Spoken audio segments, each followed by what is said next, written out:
Hello, you are listening to On the Topic podcast, and today we're going to be discussing the latest MCU blockbuster, Spider-Man No Way Home. But to introduce myself, I'm web slinging in, I'm Spider-Dan. And my Spidey senses are going off the charts, because I can't wait to talk about this with you. I am Alex, and welcome, guys, to a wonderful episode where we're going to be walking through the synopsis, our favourite bits, not so favourite bits, and some interesting facts from the film.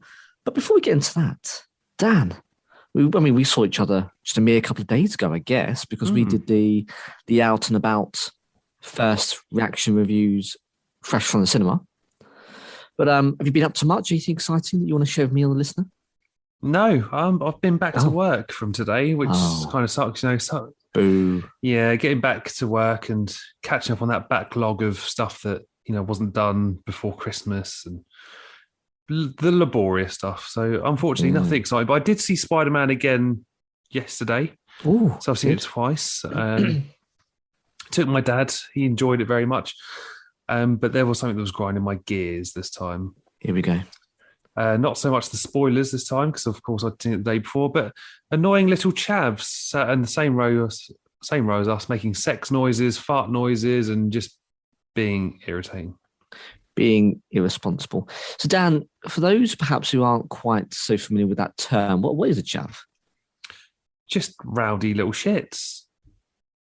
Is that the best way to put it?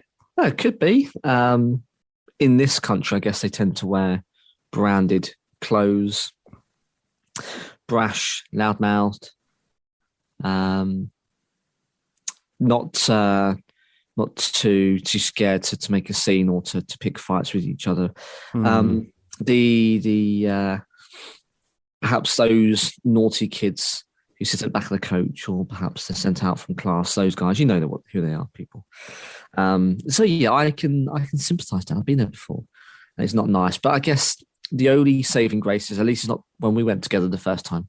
So at least you could hopefully enjoy some of it, and you didn't have to concentrate like we did just a mere couple of days ago. Yeah, indeed. Still not good. No, it's not. But hey, here's what it is. My dad still enjoyed the film, and I've been ploughing through more of my book called Sellout, which I got for my birthday, which I think we mentioned in, I can't remember which episode now, but for anyone that hasn't heard the episode where I mentioned this book, it is a book called Dan Ozzie, and it is about punk bands that were signed to major labels. Now, this was frowned upon back in the early 90s. Punk music was all about being independent and doing it yourself. So when bands such as Green Day and Blink-182 were getting signed to major labels, that scene didn't want anything to do with them. So it's quite a fascinating insight to how Nirvana essentially started this trend of major record labels going up and sweeping up these little bands and making them big. It's quite good. So highly recommend it. Very good. What about you, Alex? What have you been up to in the last couple of days? Not an awful lot. Relaxing mostly. I'm still on my holidays. I save all my holidays and use them at the very end of the year. But something might interest you, Dan. I don't know if it does. I've saved up all my birthday and all of my Christmas money, gifts, because my birthday wasn't long ago. Sent them to Dan. It's just for Christmas. And some of my Christmas money was gifted from family. And I bought myself an Oculus. Oh, hello. So I think it's the Oculus Quest 2, which is the latest virtual reality headset. I'll forward you from Facebook or Meta, depending on what you subscribe to. But I'll give that a whiz. So I'm picking it up tomorrow. So I don't think I'll do a hardware review, but nonetheless, in the coming weeks, I know that I'll drop in some thoughts on how that's getting on. But yeah, I'm quite excited for that. Should be good. Yeah, that sounds really cool. Otherwise, no. Other than that, Dan, not an awful lot. Just enjoying my Christmas holidays. Good stuff. Got long left? I'm back, as most of my workforce apparently is, next Tuesday. January the 4th, where all things get back to normal. Yes. Sad reacts only. But shall we dive in? Let's dive into Spider-Man No Way Home. Let's do it. So, usual stuff. So, directed by John Watts, who again has done a phenomenal job. Written by Chris McKenna and Eric Sommers. Produced by Kevin Feige of Marvel Studios and Amy Pascal of Sony. And of course, it's got the regular starring lineup and of course a few additionals who you'll probably recognise.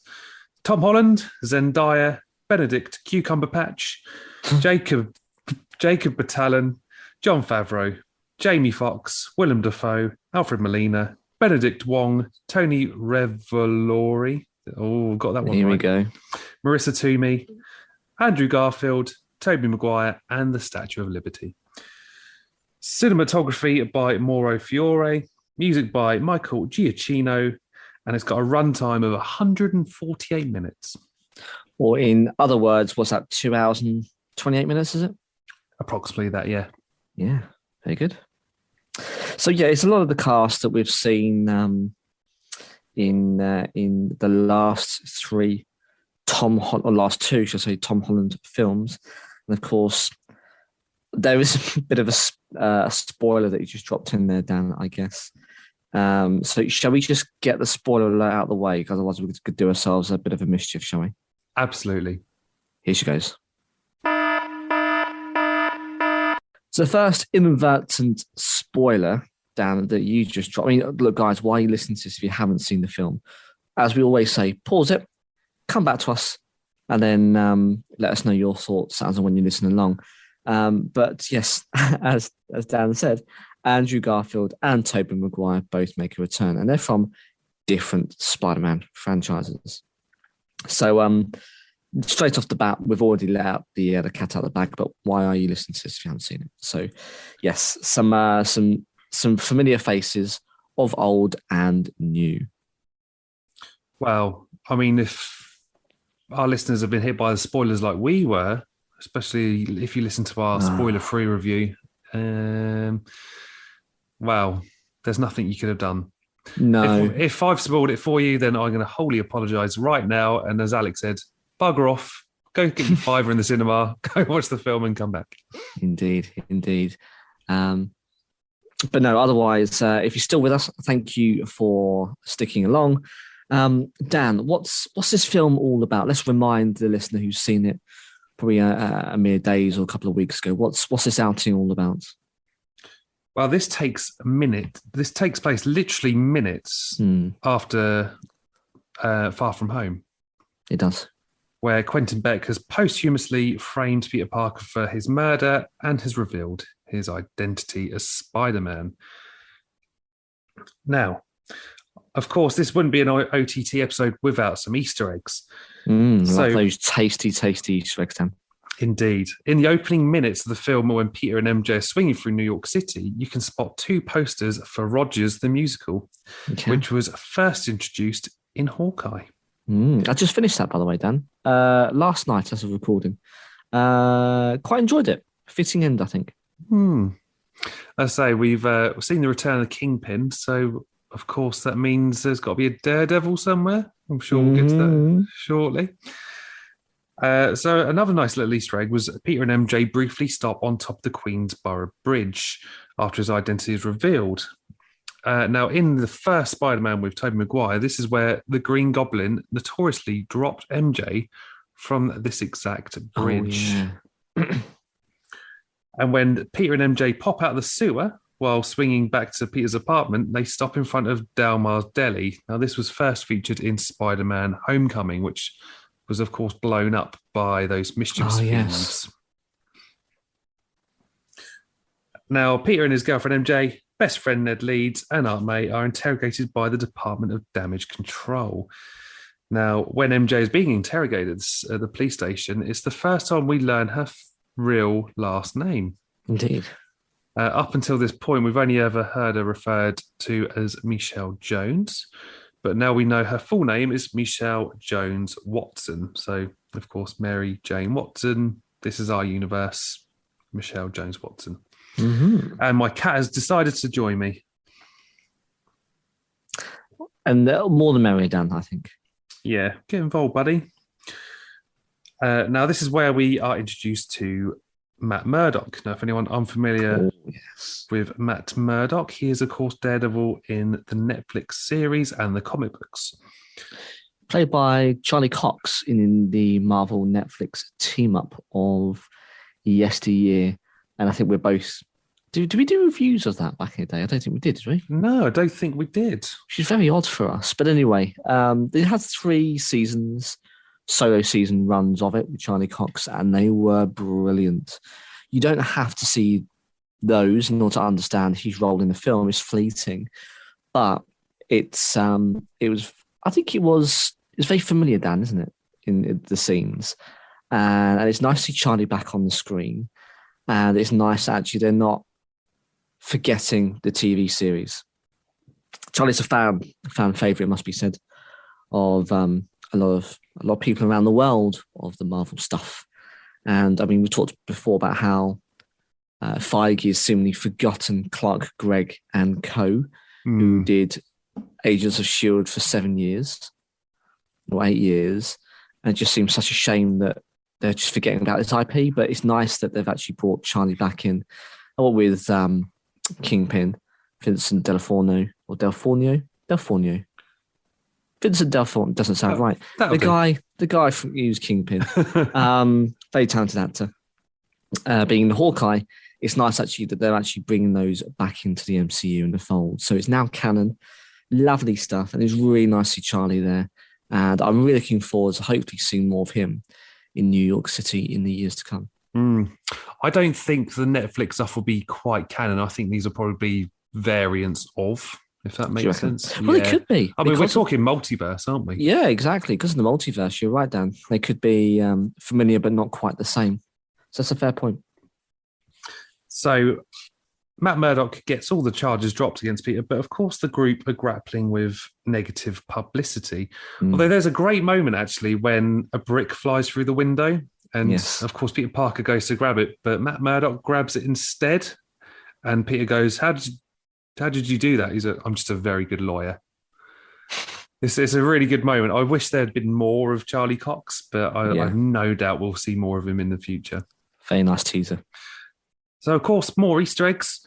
Now, this isn't the first time Matt Murdock has represented Peter Parker. So let's go into the comics issue of Amazing Spider-Man 219, where Peter is hilariously arrested whilst trying to break into Rikers Island. And, of course, Matt represents him in court. Now, there is a moment where Peter and MJ and Ned are hanging out on the roof between classes. Now, in the background, you can spot some graffiti reading Ditko on the wall behind them. Ah, yes. Now, this is a nod to Steve Ditko, a comic book artist who co-created Spider-Man with Stan Lee. So, Peter, MJ, Ned's MIT applications are rejected. So, of course, they're trying to get into, is it college over there, Alex? Is it university? I don't know. Massachusetts. Yeah. It's one of is it the Ivy League? I don't even know what I'm talking about now. It's one of the more famous universities anyway. Or colleges. Is it a college? They call it colleges, don't they? I think it's college over there, isn't it? Our US friends, get in touch, let us know what we're spouting about and set us right. But I think it's a college. And it tends to be more technological based, so engineering types, IT-based degrees, as we know in our money, I believe. And yeah, they want to get in because Midtown High, which is where the guys go to school in during this version of Spider-Man, it's a science-based school, isn't it? High school. So they want to continue that into MIT. Smart kids. Their applications are rejected, and Peter decides he's going to go off to the Sanctum Sanctorum, and he's going to ask Doctor Strange or Stephen Strange for some help. Now, when Peter visits Doctor Strange and he asks for his help, you can see him wearing a Columbia University sweatshirt. Now, in the comics, this is the college that Doctor Strange attended as well. So, nice little Easter egg there. Doctor Strange suggests a spell that would make people forget Peter is Spider-Man. Now, Peter repeatedly requests alterations to get his loved ones to retain their memories. But, of course, this corrupts the spell. And all goes a little bit crazy, and it looks like the universe just opens up. And well, Doctor Strange gives them a bit of a bollocking and makes them leave. He's like, well, you could have just, called them.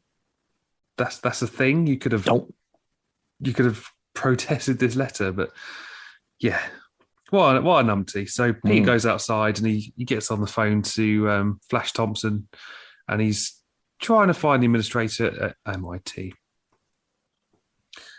Now, Alex, this is another famous storyline from the comics. It's called One Moment in Time, and it takes place over the course of the Amazing Spider-Man issues 638 to 641. And I think there's a little bit more of a nod to those later on, which I put into my notes.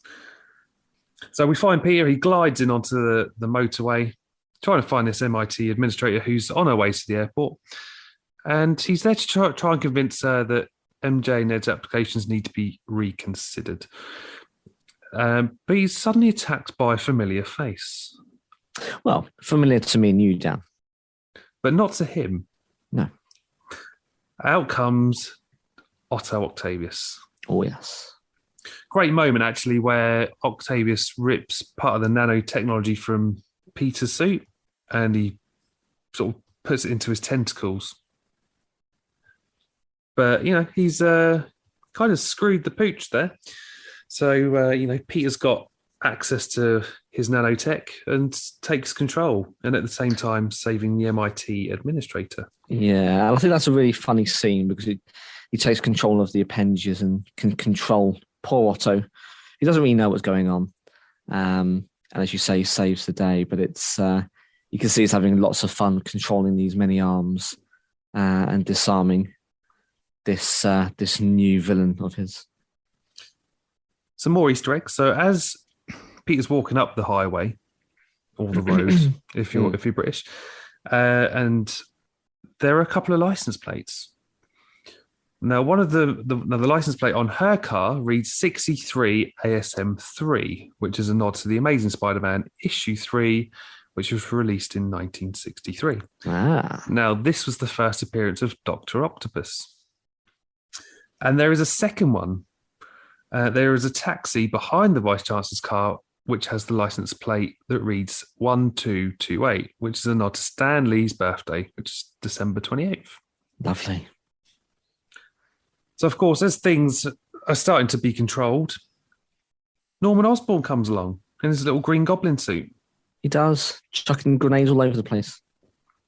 And, of course, not from Tom Holland's universe. He's from Tobey Maguire's. But just as the bomb comes down, Doctor Strange teleports him back to the Sanctum Sanctorum. And he's got Octavius locked in a cell next to Kurt Connors. Now, you'll be familiar with Kurt Connors from the Amazing Spider-Man films with Andrew Garfield. Indeed. Now, Doctor Strange explains that the corrupted spell summoned people from other universes who know Spider-Man's identity. And he orders Parker, MJ, and Ned to find and capture them all. I think his term is, Dan, why don't you go and Scooby-Doo the shit out of this or something? Yeah. Which I think is quite funny. MJ challenges it, doesn't she? She says, well, I know some magic words, one beginning with please. He's like, please, Scooby-Doo this shit. Please, Scooby-Doo this crap. And he walks off. He's not amused. He is not happy. He is fuming. Now, Peter Parker goes to find Max Dillon, or he believes it's supposed to be the Green Goblin. Max is there, sucking up all this energy. Now, I find this quite a cool moment because, of course, when we see him originally, he's blue. Yes. And as he's sucking up all this energy in this, I suppose he's sort of around some pylons, isn't he, as we call them? Yeah. And the energy's yellow, which explains why he sort of goes from blue to yellow over the course of the film. Yeah, I think he says it's got a different feel about it, different energy, of this universe. And it's, I think we were talking about this, weren't we, when you saw it the first time, at least anyway, on the way back. It was a really interesting kind of nod just to signify that he is different now in a different universe. But a very subtle way. Because I think in the comics, he tends to be yellow. Or at least all the other suits. He tends to have a yellow and green suit, but shoots yellow electricity. Very traditional, as you would draw or create artwork with electricity is yellow. And it's nice that it kind of nudges that back into the comics. It's not the Garfield version, as you say, with blue. It's now more aligned to as we'd expect, yellow lightning bolts. Yeah, as he's off to fight Max Dillon, well, Flint Marko arrives from not Amazing Spider-Man, from Spider-Man 3. Indeed.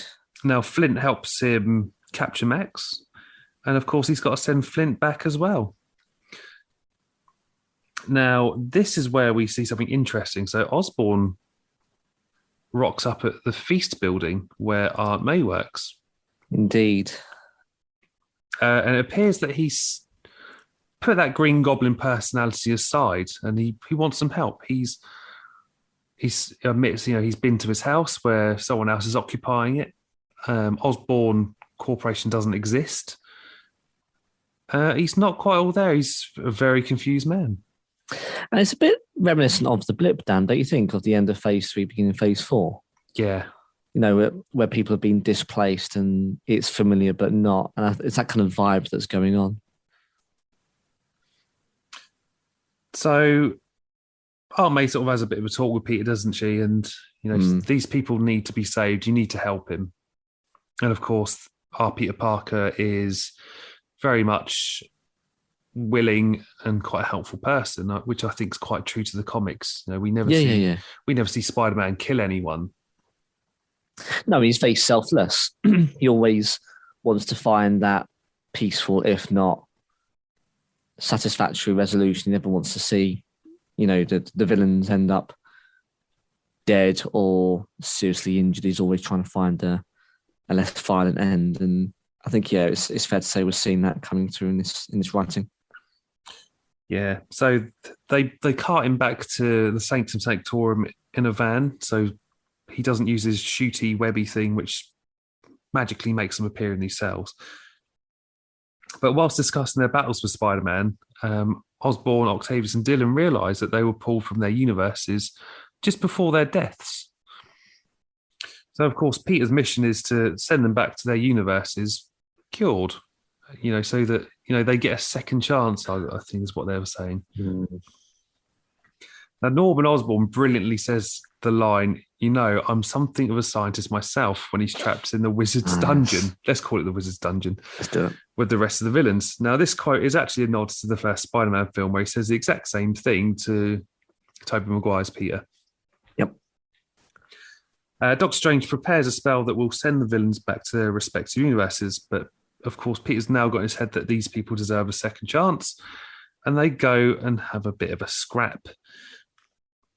They take it outside for the moment, don't they? But one thing I can't understand is when Strange knocks Peter out of his body, and Peter's sort of in his astral form, how is he controlling his body with the box?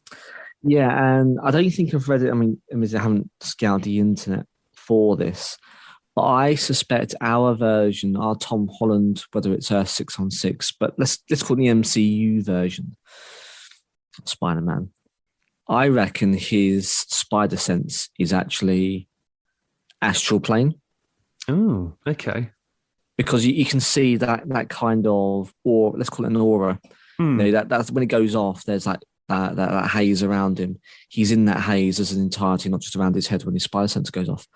I think that is indicating there's something else going on with our version of Spider-Man. And I think he's all in his spider sense. If that makes any kind of, it doesn't. If it makes any kind of sense, I think that's what I was taking from it anyway. But I've yet to read something on that. It is portrayed in quite a cool way as well, which we'll sort of get to shortly. But there's another couple of Easter eggs. So when Peter's trying to steal the rogue spell from Doctor Strange, he briefly wears Doctor Strange's cape, which also happens in What If episode 5. So, of course, this is, as we've mentioned before, What If is canon. So if you do get a chance, go and watch it. And really good. Yeah, so good.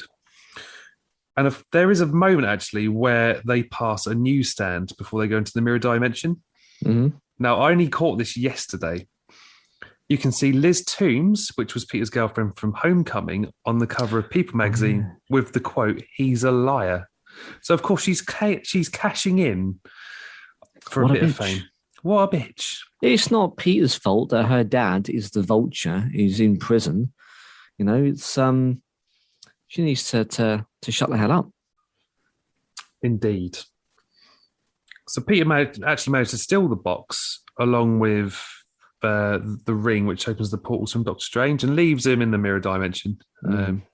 Almost very reminiscent to Loki, which, later on he sort of says, "I've been over the Grand Canyon for 12 hours. Yes. Poor Doctor Strange. So Aunt May takes the villains to Happy Hogan's apartment. Good idea? I don't think so. Nope. So Peter's putting all these little gadgets and cures together to make these guys feel good again. Now, the first one he works on is Dr. Otto Octavius, where he makes the little chip, puts it in, and of course, he's now cured. He's happier. He doesn't have those strange voices in his head where obviously the tentacles are taking over his body. He's now back in control. Now, there is a really funny moment, actually. So when Aunt May low-key flirts with Doc Ock and asks what kind of water he wants, now it could relate to the comic somewhere. Okay. Now, let's go back to issue 131 of Amazing Spider-Man. Aunt May actually marries Dr. Otto Octavius. Yes. And this issue follows Spider-Man as he tries to stop the wedding and save Aunt May from making his arch-enemy his new uncle. Yes. And that's a really funny comic arc, actually. And eventually it ends up being Superior Spider-Man, where that's a whole different kettle of fish. And there's also another great comic run where actually Otto ends up taking Peter's body, inhabits him, more like the body snatchers. Some really interesting storylines there. But yeah, you're right. Actually, comes to mind. I've read that one. I think I've got it. I'm looking over at my collection. Have you? I think it's somewhere there. But yes, it's a great selection of comics. I've got Superior Spider-Man now. If anyone wants to get into comics, just start with Dan Slott's run on Spider-Man. It goes over 10 years, but some of the stories he tells are just fantastic. Yeah, and it goes all the way back to Kingpin, I think, Dan Slott, doesn't he? I think so, yeah. I think his earlier ones have some of the old school. So it's definitely worthwhile, as Dan suggests, having a look, because it really does take you back to basics.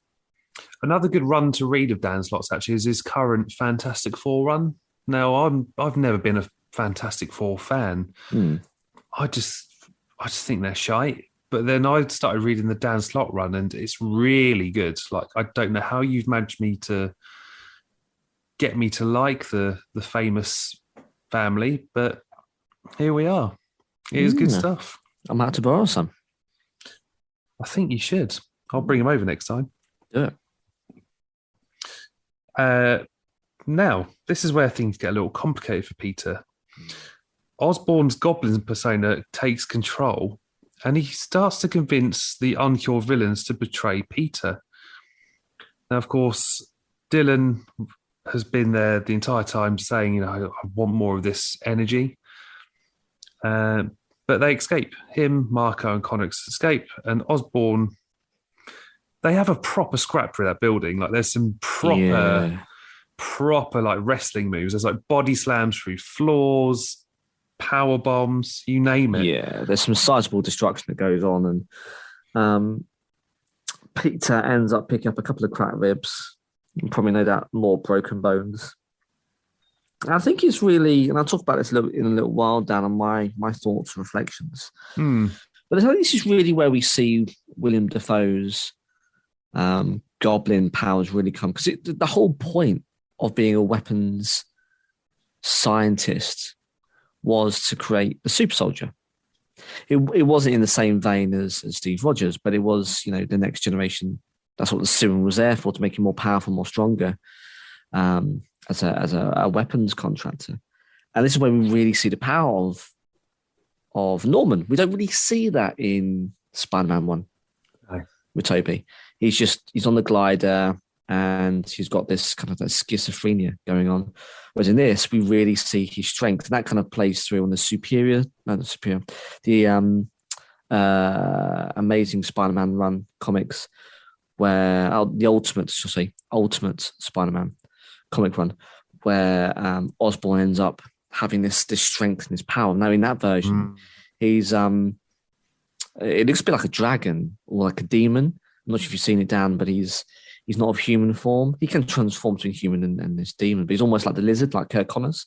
Yeah, and he's significantly stronger.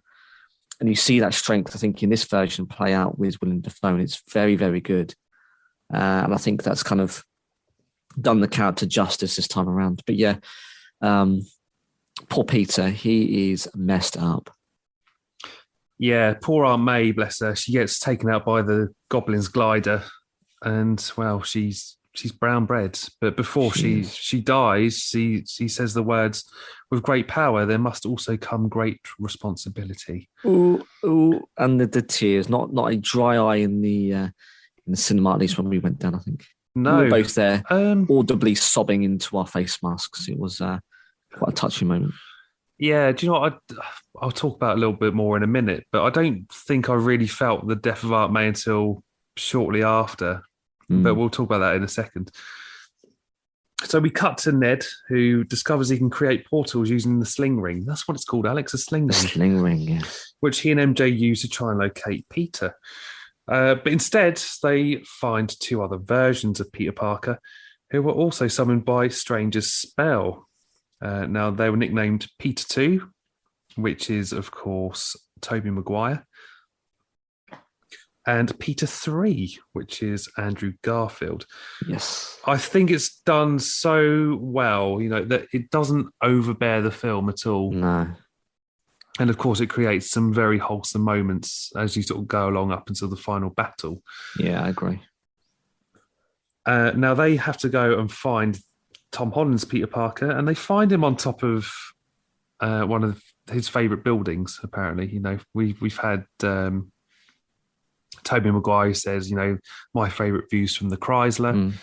Andrew Garfield likes the Empire State. I can't remember what building they're on top of. I think it's the college where we go back to the beginning of the film. Where is it? Yeah, I think it would, correct me if I'm wrong, guys, if you know better, but I think it's a college. That's where the trio were at the beginning of the film, and that's where he goes to reflect, and they all meet up there. And they all share some home truths, Dan, don't they? They do. This is actually the moment where I sort of felt the loss of Aunt May the most. Yeah. There's a lump in the throat, I think, throughout that scene. It was very touching, and I think it really all came to a head, didn't it? Yeah, I legit shed tears, I think, both viewings for that bit. Oh, wow. Yeah, it's when they sort of go and hug him. You can just, Tom Holland, fantastic acting. Yeah. He is sobbing his heart out, bless him. It's horrible. It really is. And of course, Andy and, let's call him Andy. Andy and Toby come along and you need our help. You need our help. And we're going to get you through this. And they try and share their loss, don't they? But Tom is not really having much of it. He is just like, you can't understand what I'm going through. And of course, Toby sheds light on Uncle Ben. And then Andrew sheds some light on Gwen. So they've all felt loss. And this is the first time we really feel a loss in Tom Holland's Spider-Man. Yes. Meaningful loss, I think, for sure. Yeah. Bar Tony Stark, who was his mentor, somewhat of a father figure, but yeah, some proper meaningful loss for the character that only the character would experience, I think. It's a defining moment. Yeah. So they all get together, they go into the lab and they start making or remaking some of these cures and bits of gadgetry to cure the remaining villains, which I've got listed as Dylan, Marco, and Connors. And I think there is a cure for Green Goblin as well. There is, yeah. But they do manage to recreate the iconic meme, not just once, but twice, apparently, Alex. The one where they're all pointing at each other. Oh, yeah. Yeah. Oh, of course. Yes. Now it comes. Yeah. Okay. I see that. I see what they've done there. Very clever. Yeah. When they're inside the science classroom and Ned calls Peter, they all go, which one? And they're all pointing at each other. Yeah. It's quite a clever nod. And then Yes. they do it again when they're trying to figure out how to work together at the Statue of Liberty. Oh, they're numbering each other, aren't they? Yeah. Yeah. Now it comes. Yeah. Really clever, actually. And I didn't really. I guess I was really taken up in the moment. But yeah, now you mention it. It's brilliant and lovely nod. Very meta of them, must be said. Yeah. There's actually some funny little nods here as well. So Andrew's Peter reluctantly takes the code name Peter 3. Now, this could actually be a nod that for years, Andrew's portrayal of Spider-Man was notoriously ranked last after Toby and Tom's. Oh. I mean, we could be clutching at straws here, but that is a thing. Yeah. I saw something on IGN.com this morning, actually. And So take it with a pinch of salt then. Yeah, and people were ranking their favourite Peter Parker. And I think Tobey Maguire's was top. But one thing that baffles me is that the Peter Parker of Earth 616 from the comics came 7th. This is the guy that everyone is portraying. What are you doing? You Very odd. Heathens. Mm. Obviously, they're all just, film fans as opposed to comic book fans like me and you, Alex, which is quite sad. Just go read some comics. Indeed. Educate yourself, guys. I'm getting ranty now. Now, whilst preparing for the fight with all the villains, Andrew's Peter adorably cracks Toby's back. So yeah, and, he's talking about how it's been bothering him for a while. Now, again, this is a callback to Spider-Man 2, where Peter hurt his back after jumping off a building. I think this is where he sort of has. Oh, is it?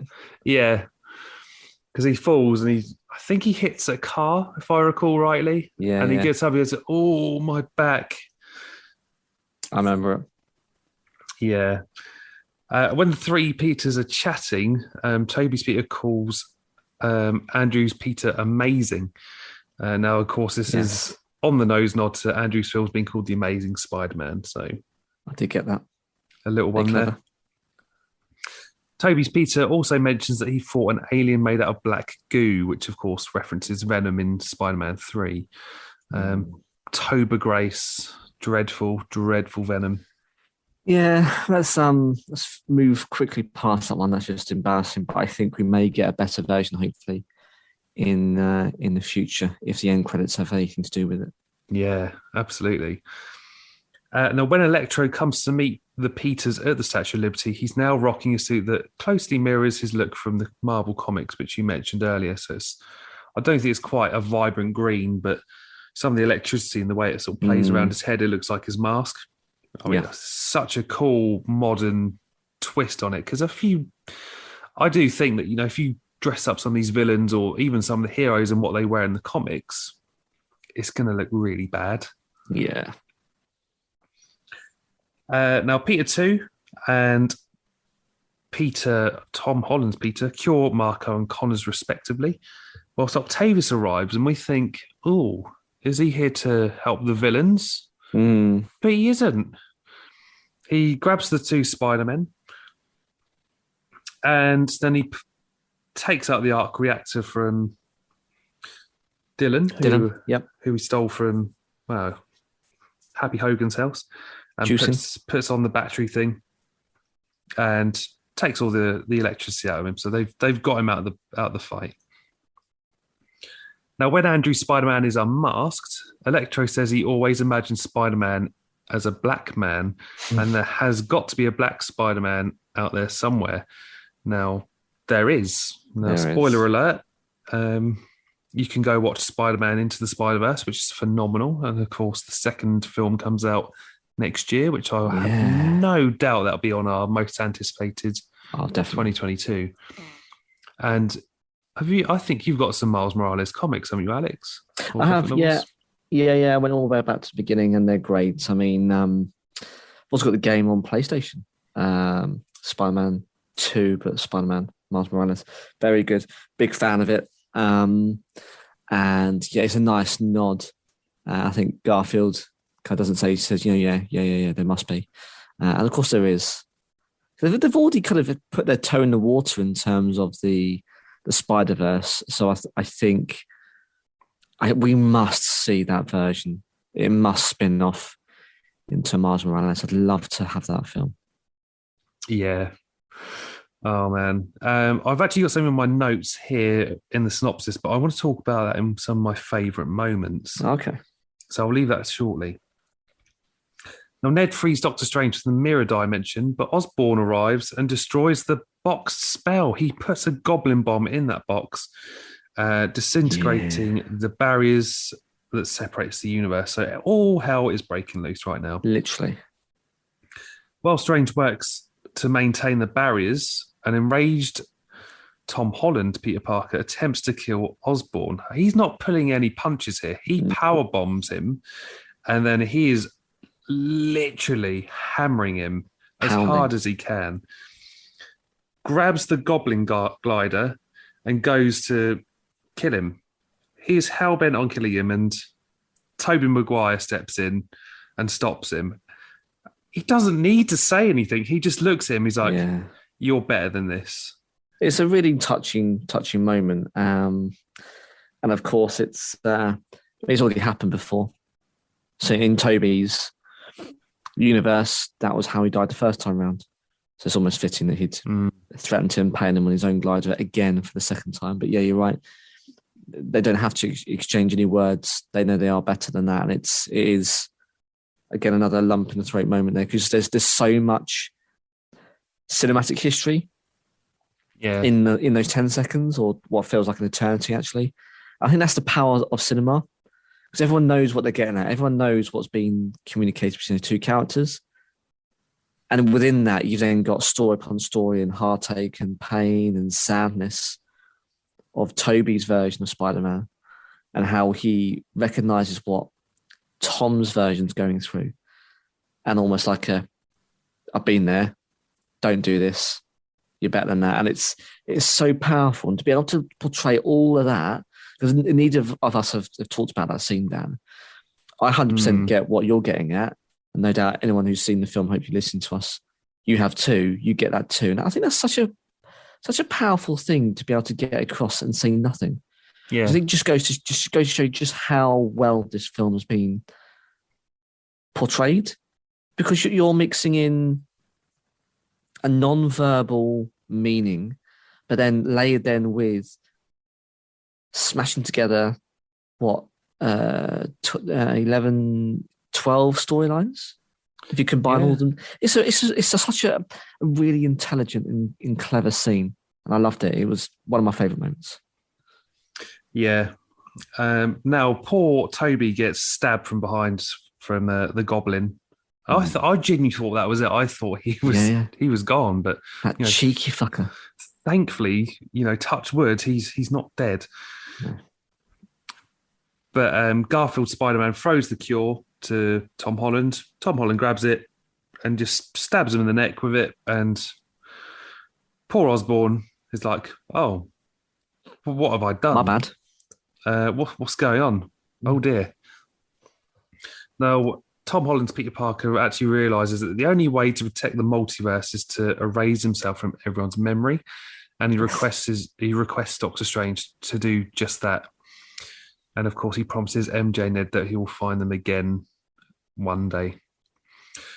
Now, Alex, when we were in the cinema, you said when the multiverse begins to crack open, you could see silhouettes of different people. Now, when I was doing a bit of research, someone mentioned that you can see the Rhino and the Scorpion, which I did see the second time I saw it. But, did you? Yeah, but I also saw someone else. So it looks like they're holding a spear, which I can only presume is Kraven the Hunter. Yes. So I think that's why I recall seeing, but I thought it's some kind of celestial or something.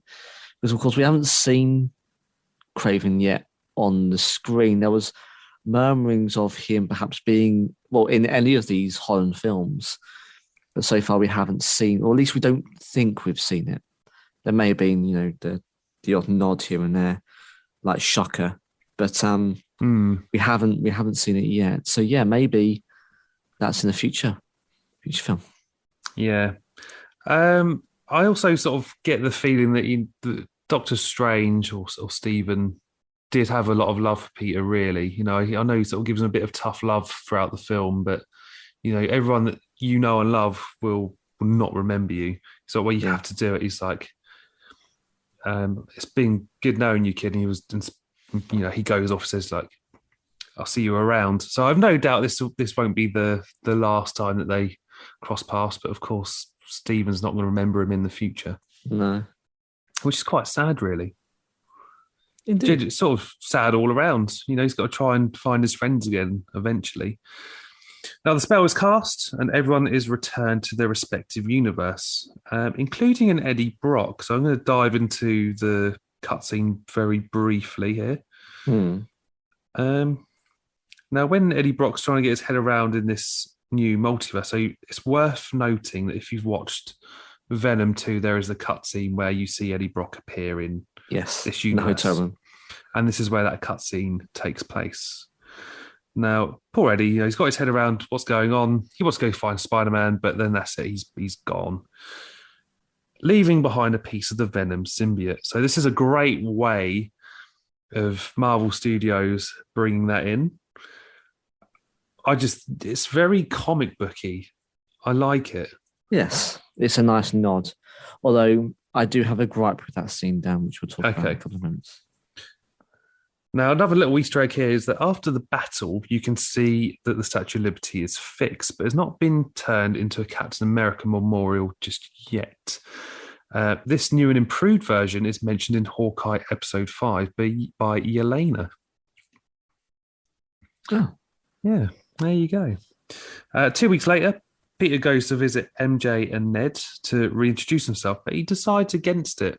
And I do think that, you know, there's something there where he goes, well, I'm still Spider-Man. I don't want to endanger these people that I love. You know, this isn't an Andrew Garfield moment where at the end of Amazing Spider-Man, he goes, you know, the best kept promises are the ones that are broken, or whatever he says. Yeah. So this Peter seems to, you know, he's controlled himself. He decides that, responsible. Yeah, that's probably the best word to use. More responsible. Yes. But when you go to when you see Peter go to see MJ after her memory's been erased, that you can see she's still wearing the broken black Dahlia necklace, which he gave her in Spider-Man Far From Home. She's still wearing it. Lovely. So there's obviously a reason, but she'll figure it out. She said she'd figure it out, and I think if there's any more films, which we'll probably talk about in a minute, love will win. Love always wins. Yes. And as we come to a close, we visit May's grave, where Pete has a conversation with Hogan, or Happy Hogan, and is inspired to carry on. And he makes a new suit and resuming his heroism. Now, in those moments, Alex, I've got 3 Easter eggs. So when Peter is moving into his new apartment, he places a Lego figure of Palpatine from Star Wars on his desk. Now, this figure was featured in Homecoming, when Ned invites Peter to build a Lego Death Star with him. So we've come full circle. And it's just another way that Disney are overstepping into Marvel, in my opinion. Yeah, I think so. The world forgetting Peter Parker also happened at the end of Spider-Man One More Day comic book run, which is very bleak, I think you've said in the past. Yeah. In the comic, Peter and MJ trade their memories of their wedding and life together to Mephisto, who still hasn't entered the MCU yet, in an attempt to bring back Aunt May. So it's a storyline that's worth checking out. I think it's a Dan Slott comic, but it's very bleak. Again, mentioning the One Moment in Time storyline in Amazing Spider-Man, Peter asks Doctor Strange to do a spell so everyone forgets he is Spider-Man after MJ is seriously injured. So that's the synopsis with some Easter eggs. Let's just talk about a little bit about the budget a second, Alex. We didn't talk about this at the start. No, tell me. So the budget was only $200 million. Now, at the time of writing my notes, it had just hit the $1 billion club. It did. This is the highest grossing film in 2021. It's the first film to earn 1 billion at the box office since Star Wars: The Rise of Skywalker. Ah. And it is also Sony's second highest grossing film of all time behind No Way Home, which hit 1.13 billion. And I have no doubt that it's going to smash that. Succeed it. Now, it only took 12 days to hit that 1 billion mark. And I'll put some perspective to this. So Avengers Endgame, it only took 5 days. Avengers Infinity War took 11 days. And it is on par with Star Wars: The Force Awakens, which took 12 days. So here with all the facts to keep you going and keep you listening to us.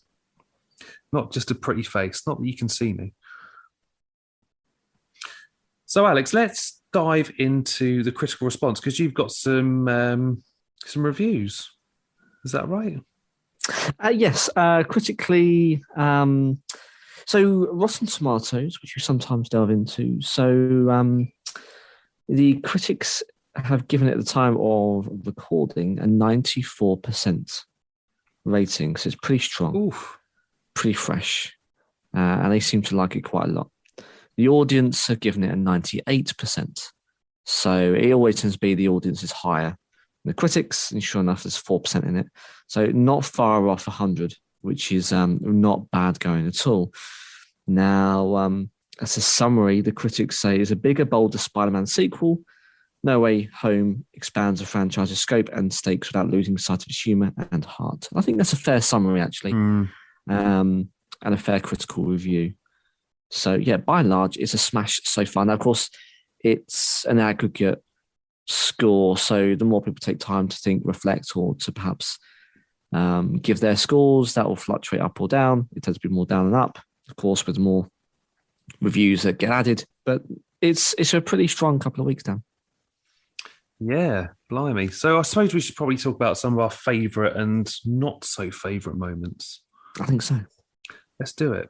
So what were some of your favourite moments? Overall, Dan, I think there has been lots of laughs in this. I think we, and there's a bit of a trend here. We were probably the only ones who were audibly laughing at times throughout our showing together. Yeah. But there were some very funny bits, and I think that's the quips, the intelligent writing, the sarcasm, all of that wholesome stuff was in this one, and that kind of continues from the previous two films. So the continuity in the tone, I think, was very, very good, and I really enjoyed watching it. I don't think I've laughed like that since probably John Wick 3 when we were together. Yeah. And that's because we're six sons of bitches and we just find that dark humour very funny. But this is a different one. This is very wholesome, but still very entertaining. So I think the laughs for me were really good.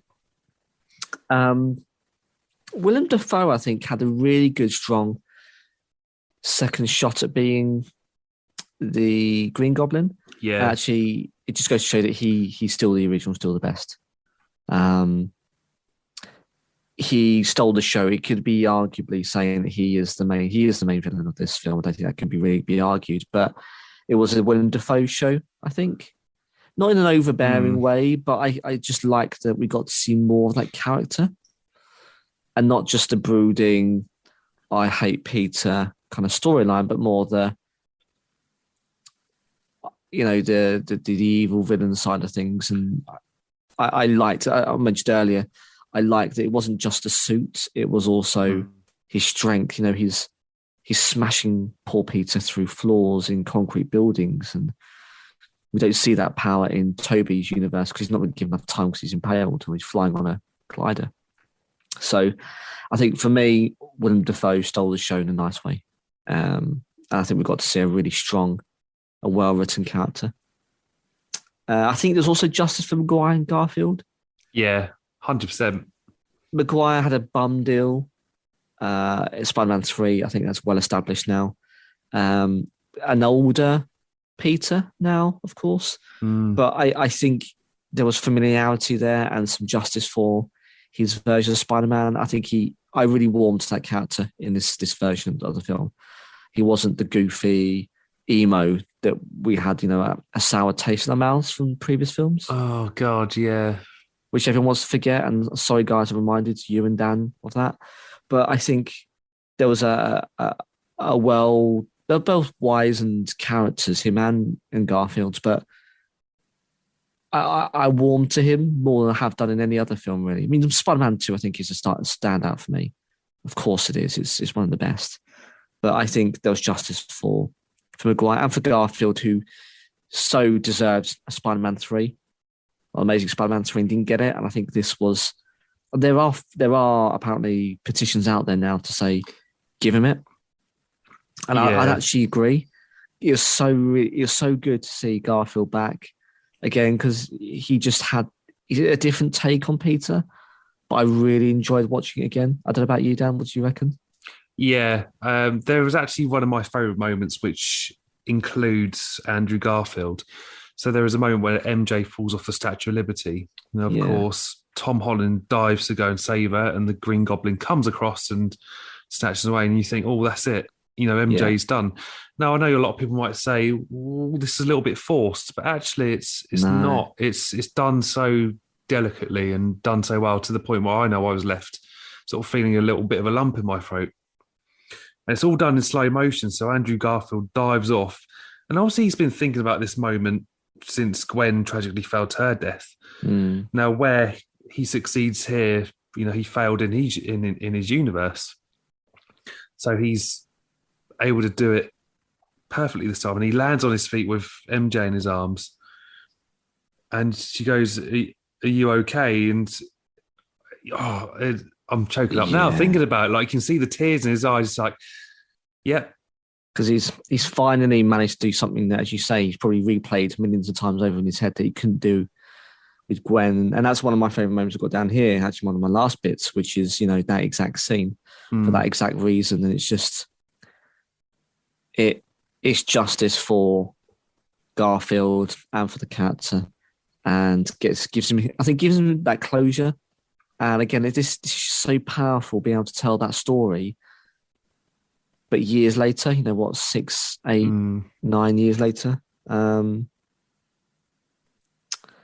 I think the overall, the Spider-Man team up for me, Dan. So, you know, as they're bouncing around, the choreography of this film is brilliant. You know, you've got 3 Spider-Men bouncing around, flinging, working together, outsmarting the baddies, teaming up, kicking ass. And it's such a well-designed set of scenes. It's all CGI, of course, but they're talking with each other, they're quipping, they're exchanging jokes, and it's so good to see. I think it's reminiscent probably of Into the Spider-Verse, but brought to screen, and it's wonderful to see them all. If you said to me before, all of this film on paper, I'd say Spider-Man 3 all over again. Yeah. But actually, they deliver it in such a clean and honest and non-chaotic way that it works. And for me, I think that's one of the strongest bits of this film, is that you can have 3 Spider-Mans from 3 different film franchises, and it all works seamlessly. And that's not an easy thing to do. That's really tough. And I reckon when they were writing this, they probably shit themselves, because to be able to bring this onto the screen is quite daunting. And they execute, I think, impeccably. So for me, the overall sums up just how well they did it. Yeah. Sure. I was so adamant that I didn't want Andrew Garfield and Tobey Maguire in the film. Yeah, I just thought it would take away from Tom Holland's Spider-Man. But actually, it's not overdone. It was done so well, to the point where it's still a Tom Holland film, and they're just cameoing, really. Yeah. But it does bring some fantastic, wholesome moments between the 3 of them, and you know, it does provide that light humour, especially after, you know, losing Aunt May. Very dark. You know, them all sort of chatting in the lab or on the Empire State waiting for the villains to come in. It's just fantastic. It's just so well done. It is. So I suppose we should probably talk about some of our least favourite moments. Yes. So for me, I think I mentioned this when we were reflecting coming out the cinema, which I think just has entrenched in my mind. I will go back to see it a second time. I think the second act of the film was very slow. And this is the part where then you mentioned that all the villains have gone back to Happy's house, and we see the baddies split in two, and all kicking off. And I think it lost a lot of pace. I think it could have been quicker. I think it's to the film detriment. So I recall watching it thinking, I'm not quite sure I like where this is going. And I think it turns around, and the flashpoint is, of course, Aunt May coming to her demise, and then all three Peters coming together. But it was very slow. I just think that was, to some extent, the film's detriment. Yeah. Just to sort of butt in, sorry, Alex. No, go on. That moment does provide probably one of the best moments. We talked about spider sense earlier, and I forgot to sort of go back to it, yeah, where he's in the room and his spider sense going off. And he's trying to figure out why it's going off. Now, this is obviously the build up to everything going wrong. And then he suddenly picks out Osborn and thwips and web at him and knocking his hand. And then, of course, that's when it all kicks off. Osborn's on a sabbatical, the Green Goblin's back. But no, that's definitely, I'm sort of going back to favourite moments, but that's such a cool way to show that spider sense of him trying to figure out, there's something quite right here. Fair. But you're right. I'd agree with you there. Just it's a little bit slow paced in that sort of build up to it. It sort of takes the edge off, especially after you've had the battle on the bridge and the Electro battle, which was a bit tame, I think. Yeah, but hey, that's my opinion. As valid as any other. I still struggle with Kirk Connors and the Lizard. He didn't bring much to it, did he? Didn't. Also looks still incredibly odd. They had to use a lot of shadows because, of course, it looks bizarre. And I get from the continuity perspective, you've got to use the same or similar models. But he still looks bad on screen. It is a talking dinosaur, but it just looks awkward when he talks. Yeah. And that's what I didn't like about The Amazing Spider-Man is I didn't buy into the baddie because they had to use him lots of smoke and lots of shadows. Because I think I think they do The Amazing Spider-Man, the 80s and 90s TV animation version brilliantly. He's in the beginning credits all the way through those seasons.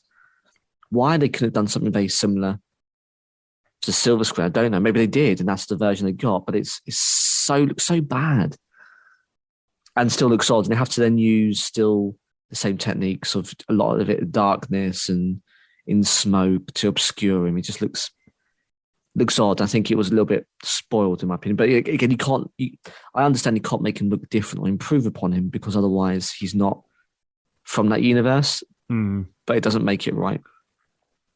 And two final ones really left me scratching my head down, and it might be because I didn't have enough coffee, or I didn't sleep enough, or I don't know, but I didn't get it. But I didn't really understand the motivations. So they're all dead, but if you fix their psychotic tendencies, and they then put them back in the universes and alive. Yeah. So then what does that mean then for Maguire and Garfield Spideys who have since lived after those deaths and battled other villains and the world has moved on?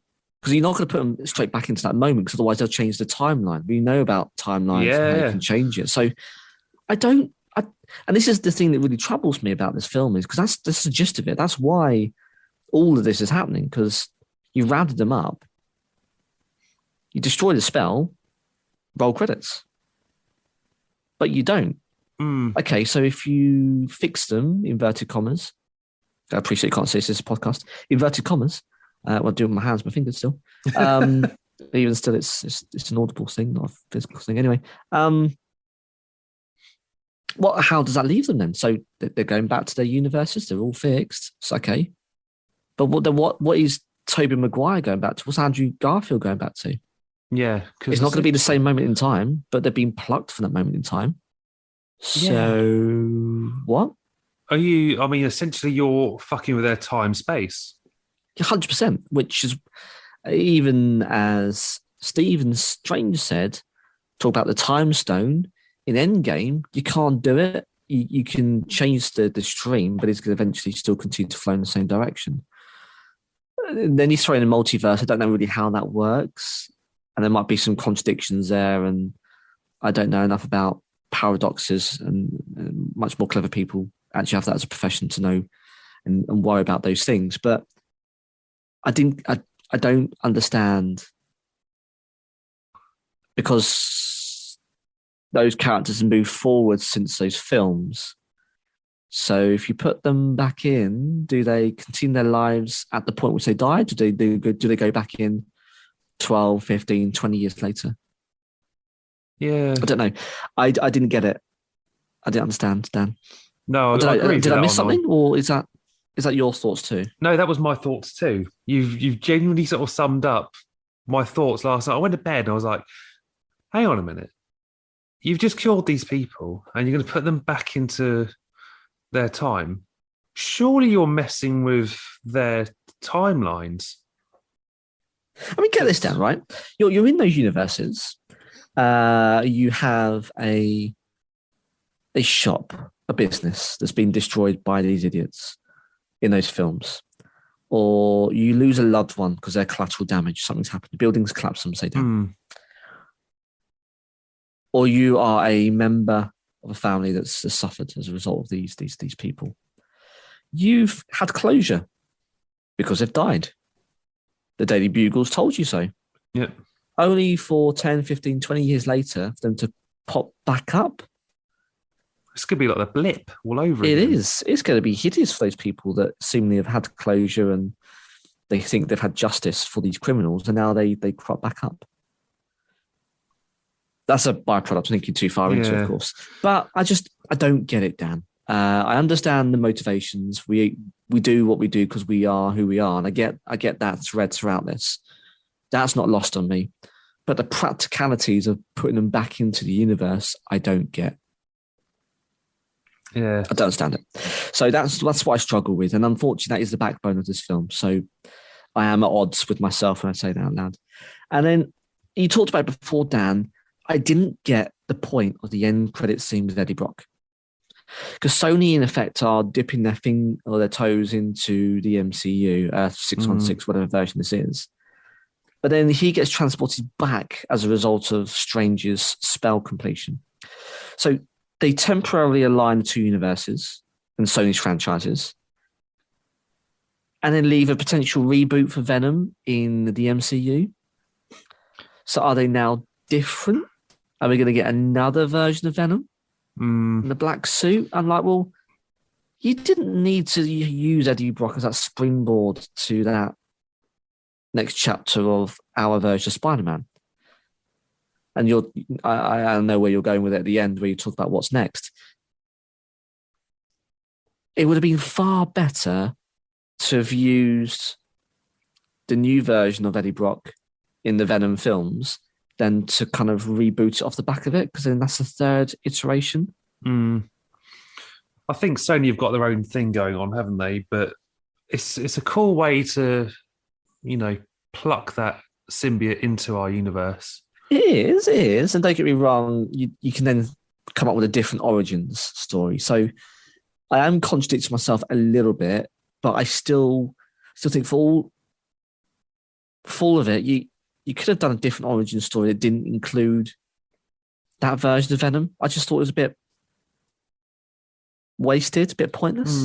I don't know. I might be overthinking it, or might be delving too much into detail, but I just thought it was a waste of a end credits if you're just going to reboot something we've already seen two versions of before. A third bite to the apple, albeit it comes from something familiar, I think is a bit problematic. I don't know. No, that's interesting to hear your thoughts on that. I found it quite cool, but equally, if you want to know what we were going on about, unfortunately, I have to go through the car crash of Venom 2, which was dog shit in my opinion. But unfortunately, I have to make my other half watch it before I take her to see it again. Yeah, shame. But I don't know. I think anything in the hands of Marvel Studios is going to be a hell of a lot better than Sony. Yes, indeed. And it's nice that they seemingly are working well together when we had the nonsense last year or the year before that. I forget. It's pandemic. Time moves differently. But when they fell out. But those are my not so best bits, Dan. Have you got any others from you? No, I can only sort of really echo what you were saying about putting the heroes back into the villains back into their universes doesn't make a lot of sense to me, but that's it really. Yeah. But I want to talk about what's next, because there seems to be a lot of uncertainty. So in February 21 this year, Holland said that while No Way Home was the final film under his contract with Marvel and Sony, he hoped to continue playing Spider-Man in the future if asked. But I do believe Spider-Man has, when we covered this before, back in 2019, that he can appear in another big Marvel film. I think, he's got another appearance. Yeah. In July, Zendaya said she was unaware if another Spider-Man film would be made. Now, fast forward to October, Tom said that No Way Home was treated as the end of a franchise and that any additional solo films featuring the MCU Spider-Man characters would be different from this trilogy of films, building something different with a tonal change, in part due to Peter Parker being stripped of his real-world identity at the end of No Way Home. Now, last month, Tom said he was unsure if he should continue making Spider-Man films and that he is hoping for a film to be focused on Miles Morales instead of Peter Parker, and that continuing to play the character into his 30s may have been a sign that he had done something wrong. Now, you've got a theory on some of this, I think, around Sony, haven't you? But we'll talk about that in a second. Yeah, but interesting. I never heard those additional bits. I heard that he said that he wasn't sure if he wanted to do more, but I didn't hear the part where he said, he might be doing something wrong or it paves the way for a different Spider-Man. That's interesting. He's still quite young though. He's only like in his early 20s. 23, I think he is. I mean, I don't see why there isn't another trilogy in there for him, but I mean, I'd like to see him in another trilogy. Are you going to allude to that or not? Well, Pascal stated that she hoped to continue working with Tom Holland on future Spider-Man films, and later clarified that Sony and Marvel Studios were intending to make at least 3 more films starring Tom Holland. Yes. With Marvel and Sony getting ready to begin on one of the first of these films by the end of November 21. So apparently it's already in writing. Yeah, they're writing right now. No contract's been drawn up yet, so we can still speculate. Now, the Hollywood Reporter noted that there were no official plans for a new trilogy, despite the strong working relationship between the studios.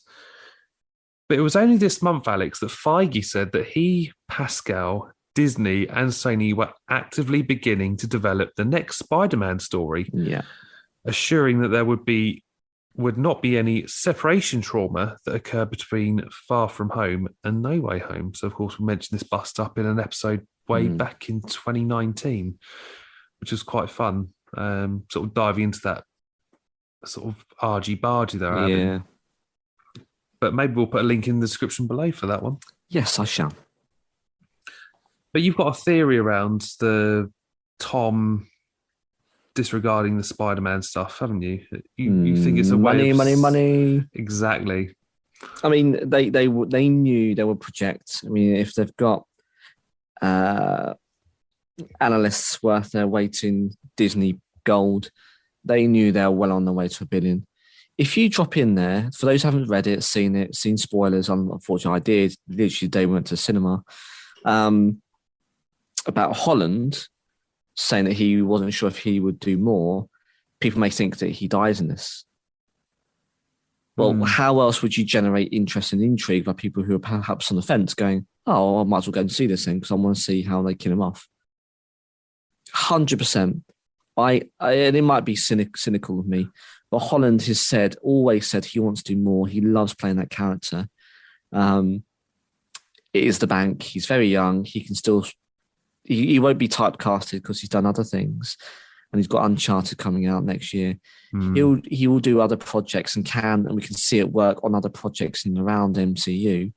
Why would you not want to do it? And he gets to work alongside his current girlfriend. Now, whether or not they continue to be together for longer than Hollywood allows is a different thing. But I don't know why he wouldn't do it. Yeah. I do get he loves his craft, and you can tell he's a very talented actor. But I don't, on the face of it, and I don't know him obviously, but I don't get the motivation for him not to, given what he said before. So I think it's all about generating money, and it must, when those sound bites come off, that must equate to revenue. Yeah, it doesn't hurt him by saying I've got second thoughts. But if someone says if you post this is going to make us X sales, you're going to do it because it's not going to hurt your career. And you really know what you're already going to sign up to, probably with Feige and Pascal anyway. So he's got nothing to lose by saying it, and I think it's quite. I think it's a money grab. If it's not, fair play.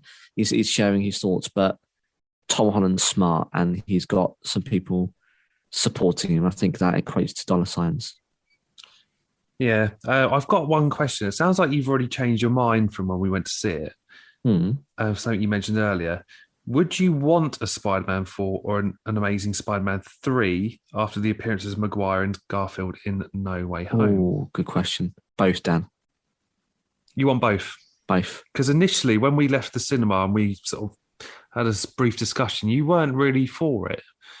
No. But you've had time to sleep on it and change your mind. Yeah, and I think it's because this version of Holland's Spider-Man has converged with the other two.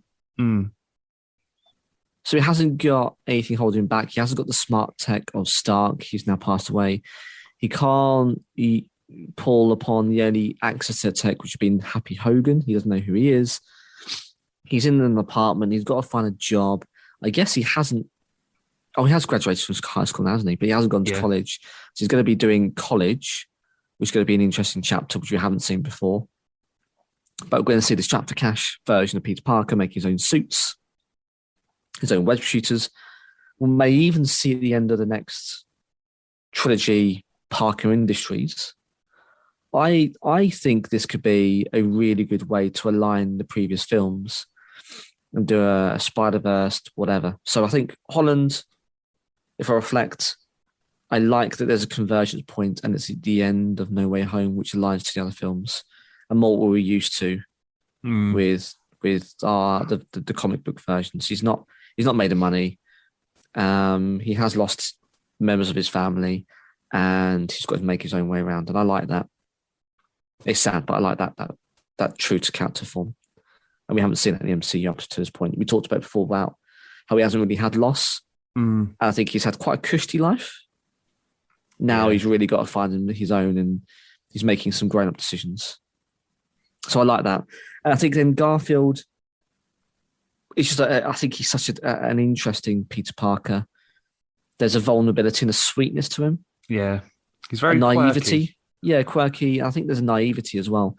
And I just forgotten how much I enjoyed that. Because he is quite vulnerable.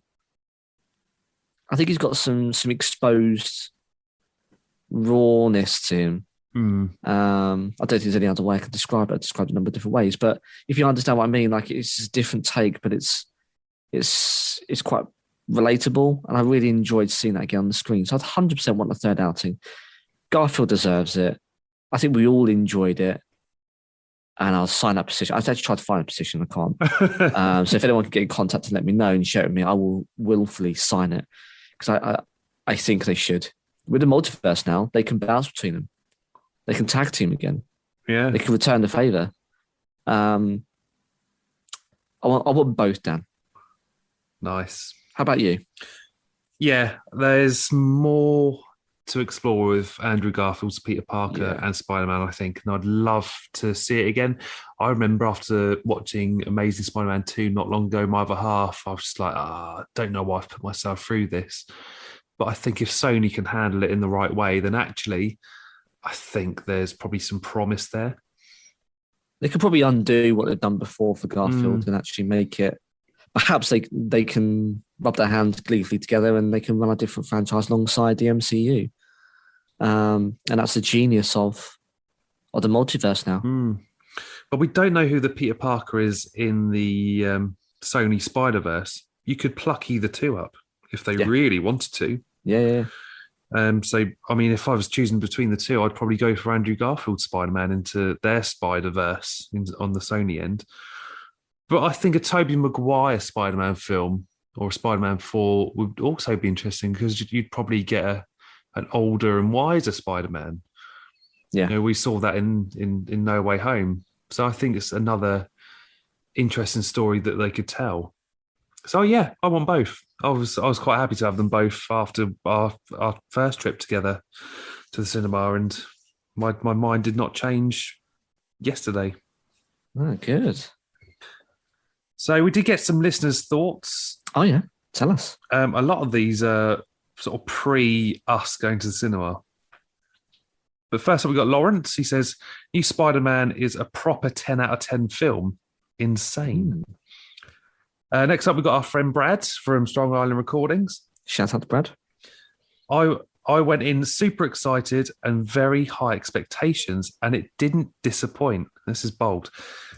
Think it's up there as one of my top 5 favourite superhero movies. Oh, wow. Really? Does it come into your top 5? No. No, I think it's probably in my top 10. Yeah, I think it's... And that's how mental this is now. I mean, 26 odd films that we're talking about.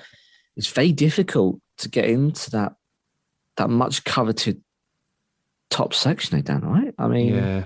Endgame, Infinity War. For me, it was Ant-Man. The Winter Soldier. For Winter Soldier. I've always had those ones in the top. They haven't changed since Endgame. Of course, that was one of the later entries. Top 10, 100%. It's in the top half. It could be 7, could be 8. I love the first Doctor Strange. Yeah. I don't know. Is it? Nah, it's not my top 3. But I respect Brad's opinions. And obviously he's taken away bits that perhaps I didn't. So fair play to him. Next up, we got Gemma. She says, "Oh my God, this was so good. Anyone who is a Marvel fan needs to watch it as soon as possible." Agreed. I'd agree. Next up, we've got Aaron. He says, "Oh my God, Spider-Man No Way Home is outstanding." Next up, we got Keir. He says, "So good, it needed a second viewing." Well, I'd agree with that because I've seen it a second time now already. And I'll no doubt be seeing it a third time once I watch Venom 2 with the other half when she's back from Ireland. And last up, we've got Chris. He says, "The interaction between Toby and Octavius was definitely a good moment." Yes. Goblin was so much better without the mask. Joe, I'd agree with that. Actually. Yeah. You take that mask away, you actually get more of Willem Dafoe's emotions. You know, I think you mentioned that earlier. 100%. And finally, he says the Toby bad back bit was definitely relatable. Well, we're all getting old here. Or at least I am. And Speak for yourself. My back is starting to get a bit achy. Are you going to come over and crack it for me, Alex? I will, mate. I'll wrap my arms around you. I'll give you a bear hug and I'll lift you up as best I can. And we'll crack that back in no time. Beautiful. And that rounds up for our No Way Home review. So lots of Easter eggs, lots of facts, our thoughts and yours as well. So all the good stuff in this episode. But if you disagree, or if there's something that we haven't mentioned, or interesting enough, you've listened to this, either you've gone back for your first, or gone for the first view, or gone back to the second, and you want to share something, let us know. We're more than happy to go back to a previous episode and to share your thoughts on future episodes. So get in contact, or in fact, we've got other episodes still to come in the next couple of weeks, Dan. We've got to have a growing back catalogue. So if you want to get in contact about that, or about anything you want us to cover, or anything that Dan's about to tell us that we've still got to drop, get in contact. But what have we got, Dan, coming in the next couple of weeks? We've got a bit of a traffic jam behind us. Yeah, so pre-recorded before this one was Unsung Heroes and Misunderstood Villains. So that'll be coming after this one. It's good fun. It is. So we've got that, and then we've got most anticipated 2022. So get involved with that. Tell us the films, books, TV series, games, music. You name it. music. We want to know what you're looking forward to in 2022. Yes. I think we might be back on track this year, Alex, because last year was a little bit different. So. It was a bit odd. Yeah. Not necessarily a bad episode, just different. Different to our previous most anticipated. What else? Hawkeye review. So that's going to be a good one to dive into. And of course, Cobra Kai season 4. I'm looking forward to that one, Alex. So good. Just a mere couple of days away now. As of the time of recording, it's going to be good. And we reviewed the last one. Actually, I'll drop a link into that one in the description below as well. Because we did the seasons 1 to 3 roundup before. We did. It was a big one. You actually convinced me, along with one of my other friends, Leighton, to watch it. And I thought, I didn't like Karate Kid. It was trash, blah, blah, blah. Started watching it and I was hooked sort of immediately. It's just such a good series. You don't have to like the Karate Kid to enjoy it. No. 100% not. And it's wholesome. It's nostalgic if you know it. But if not, they give you the nods to the films, enough to fill in the gaps, and the rest of it is just really enjoyable. So I'd hugely recommend, if you haven't seen it, give it a look, give it a watch, and then go for us seasons 1 to 3 review. And again, it'll be in the description below. Got a busy January, but if you want to get involved in any of those, we can be found on Facebook, Twitter, and Instagram at On The Topic Pod. And then if you want to drop us an email, we are on the topic podcast at gmail.com. And if you follow any of those socials, you can be a part of the show like some of our previous listeners. There is a link in there which will take you through to our host Anchor. And you can leave us a voice message. Just accept yes to use your microphone on your portable device and get involved. And Alex, we've got WordPress. We do, yes. We've got our website. So it's all one word, all lowercase, all together on the topic podcast.wordpress.com. On there, we've got our bios, our ugly mugs. We've got our link to our affiliate websites, Morbid and Mundane, where we get our beautiful threads from Joey, and our newsletter. So go have a look and scroll through. We've also got all of our episodes on our whole back catalogue on the weekly roundup and now on the topic. So if you don't have a preference to your player of preference, you can stream it all through our WordPress site. So go give it a look, go give it a read, and go give it a listen. And for another week, I'm going to be web slinging out of here and I'm going to go back to my universe. I'm Dan. And I am going to be apparently cracking Dan's back by giving him a bear hug.